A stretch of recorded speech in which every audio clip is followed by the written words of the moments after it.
En este trabajo vamos a hablar sobre los héroes bélicos y Heinrich Schliemann. Lo dividiremos por tanto en dos grandes partes, la primera la de Heinrich Schliemann y la segunda la de los héroes bélicos.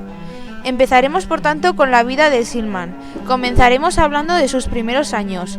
Heinrich fue un niño con pocos estudios porque sus padres no tenían dinero para pagarlos.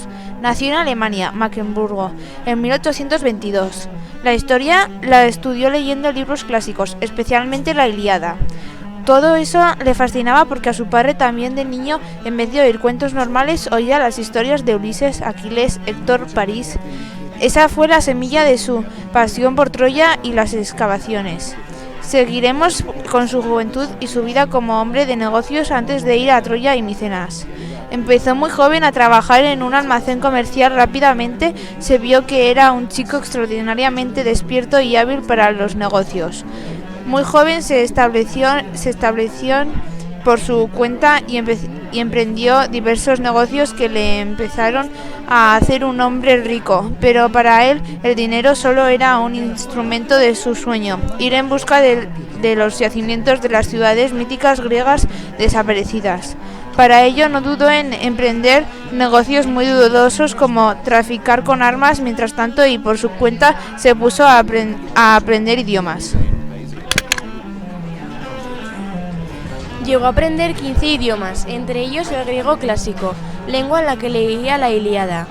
Era tal su locura por la Ilíada que en la casa que más tarde compró en Atenas tenía todas las paredes escritas con versos de la obra en griego clásico. Su pasión por aprender no tenía freno.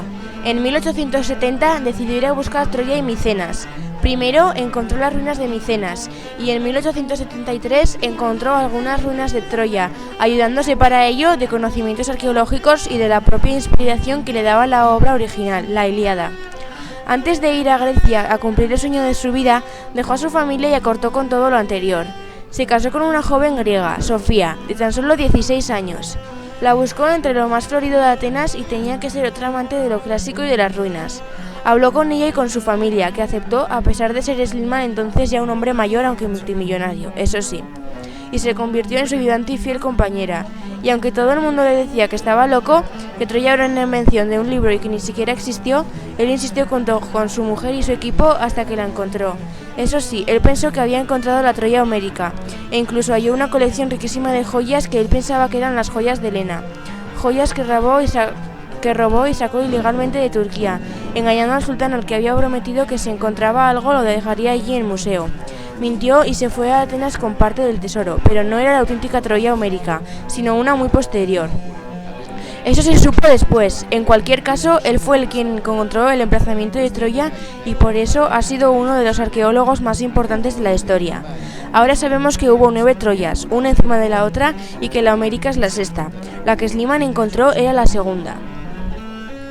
La discusión que después ha seguido mucho tiempo según los hallazgos es: ¿la Ilíada cuenta una guerra real? ¿Pudo haber una guerra real en Troya? ¿Por qué?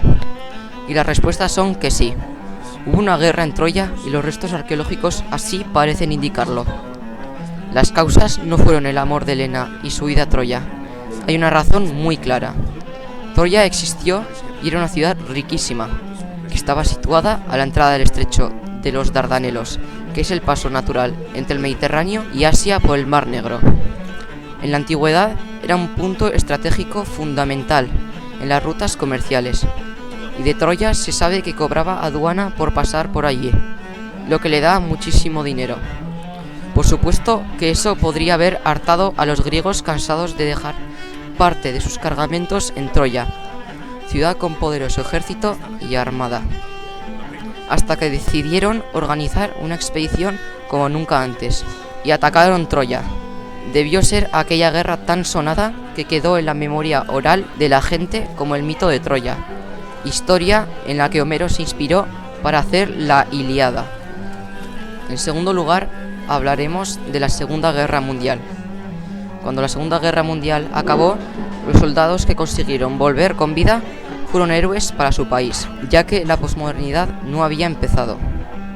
El pueblo estadounidense veía la guerra como una batalla justa entre el bien y el mal absoluto, y ellos representaban los valores del bien, de la democracia y la libertad frente a Hitler y el nazismo. Así que los soldados eran héroes a los que se adoraba y a quienes los chicos querían imitar.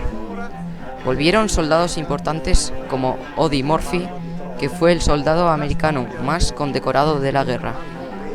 Era un héroe para los adolescentes de esa época, pero ahora en la posmodernidad no lo sería.